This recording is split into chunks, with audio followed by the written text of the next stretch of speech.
Melissa Melton here with Aaron Dykes for True Stream Media. Hey everyone.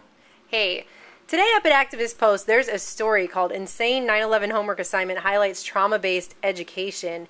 And it's all about how in a town here in Texas, they had 7th graders in a public school have a writing assignment where they had to pretend they were trapped victims on 9/11 and write farewell notes. It's really, really screwed up. But then my kid comes home from school here in Austin, Texas, and tells me they actually had a similar assignment, didn't you? Yeah, in my 9th grade drama class, we had an assignment where we had to write about our last moments being trapped in the towers when the planes crashed, and what we would miss about life, and what we were sorry we never got to do, because, you know, we're dead. How did kids handle that?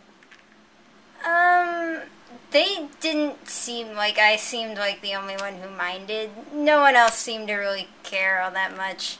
And then she went into a discussion later about how our generation was less empathetic, so I guess that kind of proved her point. That's just so screwed up, though. So you had to pretend like you were dying in a terrorist attack that most of you weren't even alive when it happened?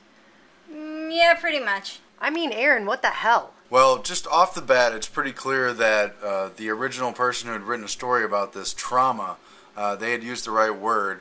It's an attempt to get younger children into the mode of trauma that older people witnessed on the day of 9/11.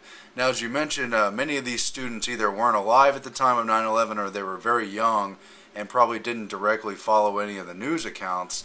But, of course, they heard about it over the course of the next 12 years or a decade or so. Yeah, since they've actually happened. put the government fairy tale into the school books. That's what they're teaching kids in public schools now. Now, I know a lot of people's other first reaction is, why would you send your kid to public school? But that is where most of the children in our society are going, and those are the future leaders and workers, etc. in our society. But even if you choose to homeschool your kids under Obamacare, WND's been reporting that they're going to have home visits, that Health and Human Services is going to target different families that are in high-risk categories. It's not a voluntary program, and they're going to be sending agents of the state to people's houses. And it even says a homeschooling family, for instance, may be subject to an intervention in school readiness or social emotional developmental indicators if they so choose to do that. So it's not like they're even going to eventually let people homeschool their kids in this country. And that's the whole point. They want all the children here to be under state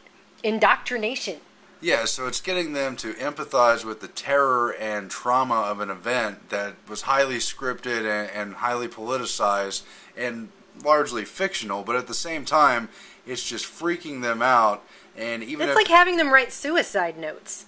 It's insane, and getting them to think about dying and being in a mode of death, which will eventually get them to go along with the political beliefs. Now, many of them apparently didn't react very much, but subconsciously they still take in the terror and the horror of, what if I was dying in the Twin Towers? It makes people complicit with a government that's using that to terrorize and rule over the population. Something they use as a ceremony every year, like the ceremony of taking away all of our freedoms and rights. This is really disgusting. I mean, this is what's going on in our public school system when they're telling children you can't even pretend to make a gun with your finger on the playground, and it's like 5-year-olds who want to play cops and robbers. They're not even allowed to do that.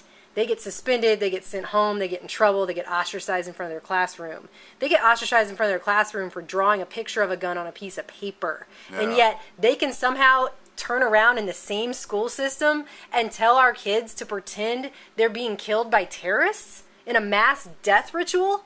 Yeah, I know Charlotte Ezebee's been warning about the suicide training, or the death training as she refers to it, since the 60s, and honestly, this is the first time I can recall encountering it. They didn't do this kind of stuff when I was in school. They didn't do this kind of stuff when I was in school either, but you're damn well sure I'm going to call that school tomorrow. We're going to follow up on this, True Stream Media.